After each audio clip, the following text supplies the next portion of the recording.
అంకాలం ఆలయంతో పాటు కళ్యాణ మండపాన్ని ప్రారంభించిన ఎమ్మెల్యే నల్లారి కిషోర్ కుమార్ రెడ్డి.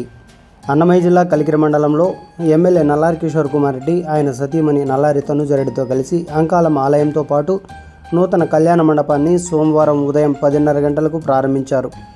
కలికిరి మండలం పత్తేగడ పంచాయతీ గోళ్లతోపు వద్ద చుట్టూ కొండల మధ్య విశాలవంతమైన ప్రాంతంలో అంకాలం ఆలయంతో పాటు నూతనంగా నిర్మించిన కళ్యాణ మండపాన్ని గత 10 సంవత్సరాల క్రితం మాజీ సీఎం నల్లారి కిరణ్ కుమార్ రెడ్డి సీఎంగా ఉన్నప్పుడు 2 కోట్ల రూపాయలకు పైగా వెచ్చించి నల్లారి కిషోర్ కుమార్ రెడ్డి నిర్మాణ కార్యక్రమాలను చేపట్టారు.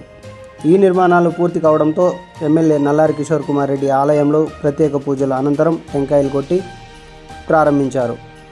ఈ కళ్యాణ మండపం అన్నమయ్య జిల్లాలోని ప్రభుత్వ కళ్యాణ మండపాల్లో అతిపెద్ద కళ్యాణ మండపంగా నిర్మితమైంది.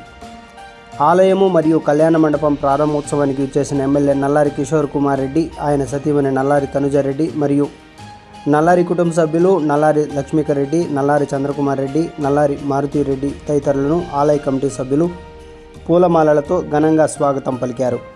ఈ కార్యక్రమంలో టీడీపీ శ్రేణులతో పాటు ప్రత్యేక గ్రామ ప్రజలు పాల్గొన్నారు.